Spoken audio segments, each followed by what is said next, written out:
Salto en el tiempo. Roma en el siglo I. Para los romanos, la construcción de la Basílica de San Pedro hubiese sido una tarea perfectamente factible en ese momento. Esto lo demuestra el Foro Romano, la sede del poder de un imperio que gobernó sobre todo el mundo occidental. Y exportaba su estilo de vida. Roma dictó el arte, la cultura y la arquitectura de toda una época.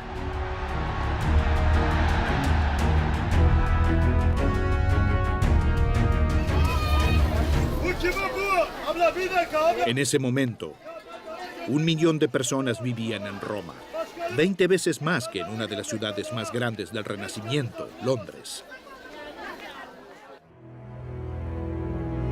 Sin embargo, el esplendor de Roma se basaba en la opresión de millones de esclavos. Naciones enteras eran subyugadas.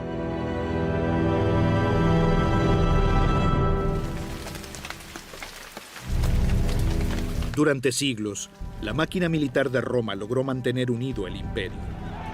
Sin embargo, entonces los bárbaros, las tribus de los germanos, godos y vándalos, tomaron la delantera.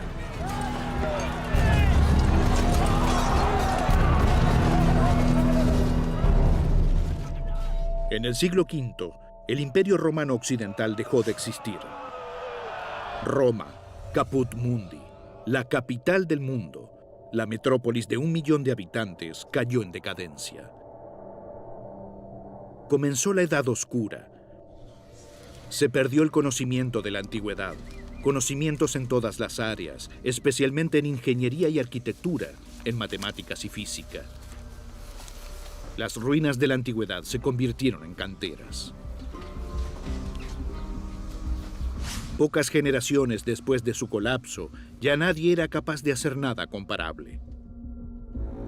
Ya en el 330, el emperador romano Constantino había trasladado su capital al Bósforo. Constantinopla se convirtió en el nuevo centro del imperio. Posteriormente, el imperio se desintegró en una parte occidental y una oriental. Hasta el siglo XV, este imperio romano de Oriente se conservó como una isla antigua a orillas del Bósforo. Allí vivían más de 500.000 de personas. Se llamaban a sí mismos Romaioi, romanos. Sus emperadores se sentían a la misma altura de César y Augusto. Constantinopla era la segunda Roma y su patriarca la cabeza del cristianismo ortodoxo. Y Constantinopla fue la copia de seguridad de la antigüedad. Sus eruditos eran líderes en todas las facultades.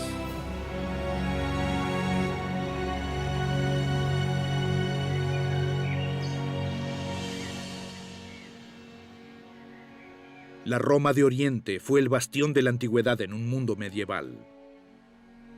Nadie había podido hasta entonces conquistar esta metrópolis a orillas del Bósforo.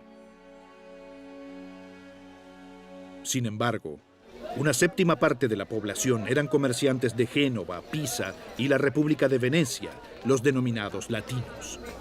Una minoría adinerada, impopular entre los romanos orientales, que tenían fama de ser arrogantes y polémicos. A principios de 1171 se produjeron entonces disturbios en el barrio genovés, en el distrito de Pera. El emperador Manuel I Comneno acusó a los venecianos de alborotadores. Como consecuencia, los mercaderes venecianos fueron detenidos, encarcelados y sus propiedades fueron confiscadas.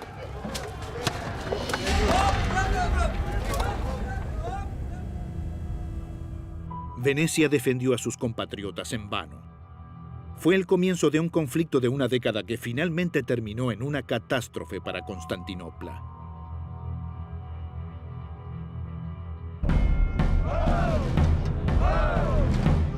Porque el conflicto culminó en una cruzada que pasaría a la historia como la Cuarta. No luchaban contra personas de otra fe, sino una guerra de cristianos católicos contra cristianos ortodoxos.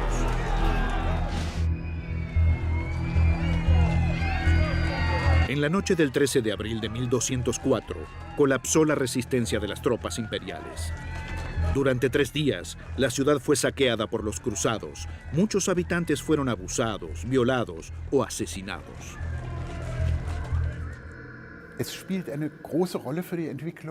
Esto desempeñó un gran papel en el desarrollo del Renacimiento, que colapsara Bizancio, que quedara arruinado por el propio Occidente en la Cuarta Cruzada, que posteriormente cayera en manos del Imperio Otomano y que muchos eruditos huyeran a Italia llevándose manuscritos y que luego intentaran incorporar nuevos valores, textos, nuevas ideas a una cultura que ellos consideraban bárbara. Eso fue un impulso innovador de magnitud desconocida.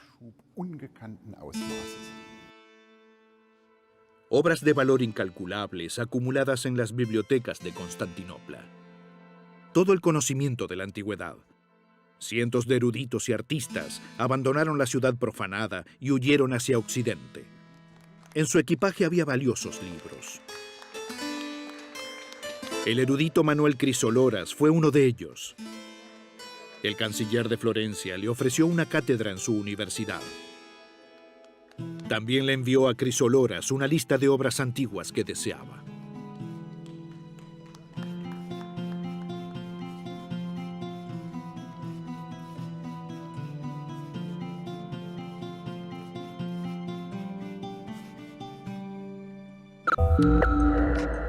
De este modo, se redescubrieron en Occidente las técnicas de antiguos artistas. Movimiento congelado en mármol, una vivacidad y un realismo desconocidos en la Edad Media.